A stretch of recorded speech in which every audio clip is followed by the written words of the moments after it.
Ja'a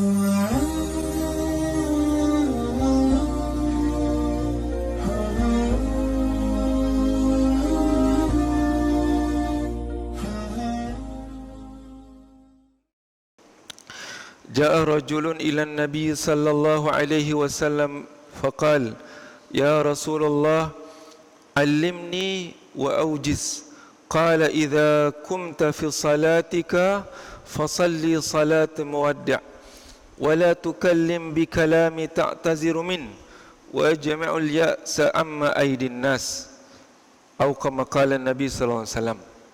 Satu hari ada satu orang sahabat datang kepada baginda Nabi Muhammad sallallahu alaihi wasallam. Dia berkata kepada Rasulullah, ya Rasulullah, alimni wa aujiz. Wahai Nabi, berikan aku sedikit peringatan dan ringkas je. Ini antara cara para sahabat dengan Rasulullah sallallahu alaihi wasallam. Sahabat suka minta nasihat daripada baginda Nabi Muhammad sallallahu alaihi wasallam. Dan ringkas dia kata.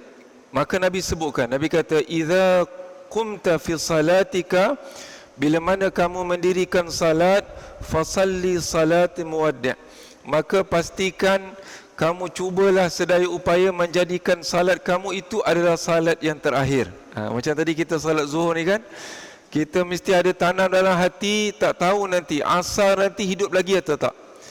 1 jam, 2 jam ke depan ini kita tidak pasti sama ada kita masih hidup lagi ataupun tidak. Jadi pesan Nabi, kalau kamu salat, pastikan salat itu buat cara macam salat orang yang terakhir. Banduan tuan-tuan, banduan yang telah dijatuhkan hukuman gantung sampai mati. Biasanya bagi orang Islam, dia akan dijatuhkan, hukuman itu akan dilaksanakan pada hari Jumaat selepas daripada salat subuh. Maka salat subuh pada Jumaat hari itu adalah salat subuh dia yang terakhir. Bayangkan bagaimana salat dia. Adakah masih lagi boleh terawang-awang? Masih boleh lagi ingat Legoland ke? Ingat apa-apa lagi? Tak ada kan? Dia dah tahu itulah salat dia yang terakhir. Kemudian Nabi pesan lagi, wala tukallim bikalam ta'tazir min, dan jangan suka bercakap-cakap dengan sesuatu yang membebankan. Wa ajma'il ya's, dan Nabi pesan yang ketiga. Inilah yang menjadi topik kita perbincangan pada tengah hari ini, iaitulah kata Nabi, wa ajma'il ya'sa amma fi aidin nas, dan Nabi pesan kepada sahabat ni, hendaklah kamu berputus asa atas apa yang ada di tangan manusia.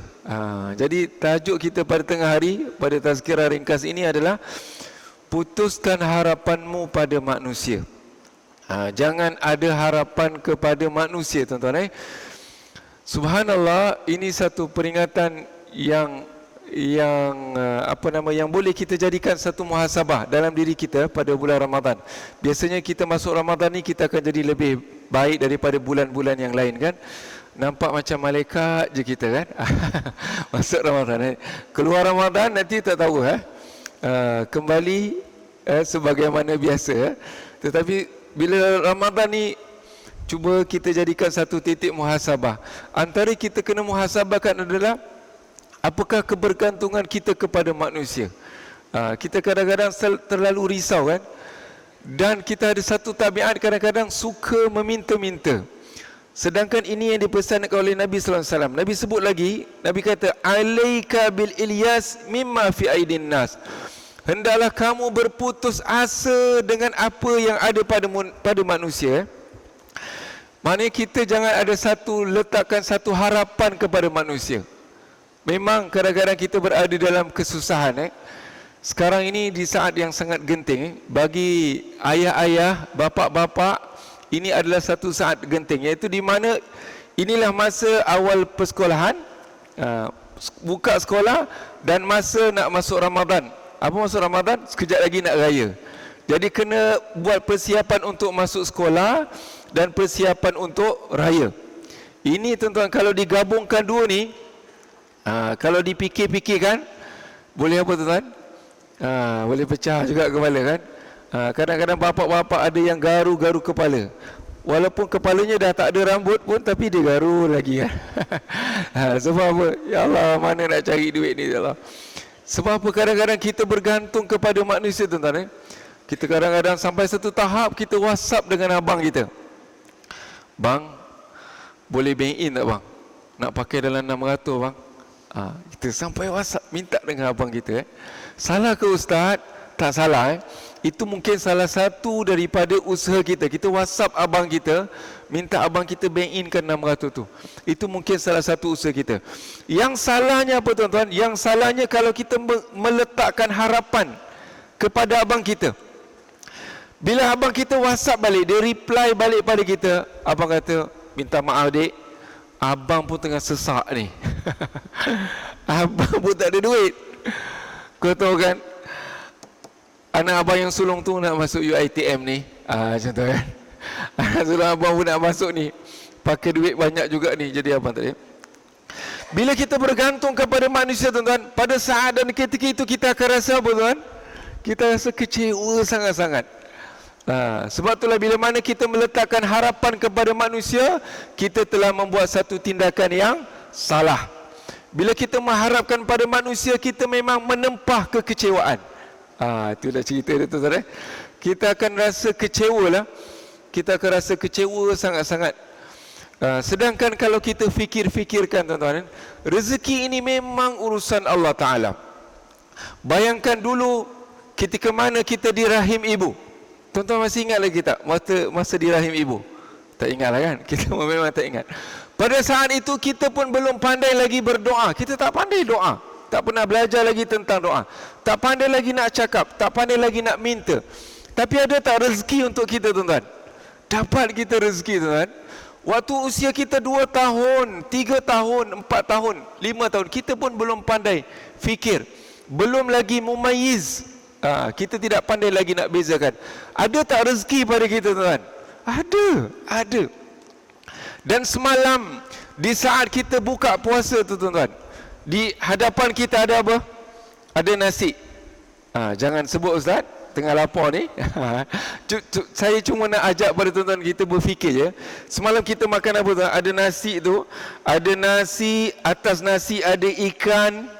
Saya sebut je biar tuan-tuan terliur. Ada macam-macam atau ada daging, ada apa Nasi tu asalnya daripada mana tuan-tuan? Nasi tu kita tengok kadang-kadang berasnya made in Thailand, daripada Thailand tuan-tuan. Kita pergi tak saja Thailand. Tak. Tapi rezeki tu zoom sampai. Ikan daripada mana? Ikan daripada Pontian. Pontian. Kita duduk sini. Ikan pergi Pontian ya? Saya je yang pergi Pontian. Saya duduk Pontian. Ikan sampai sini. Telur tu dari mana-mana, entah reban ayam sampai ada.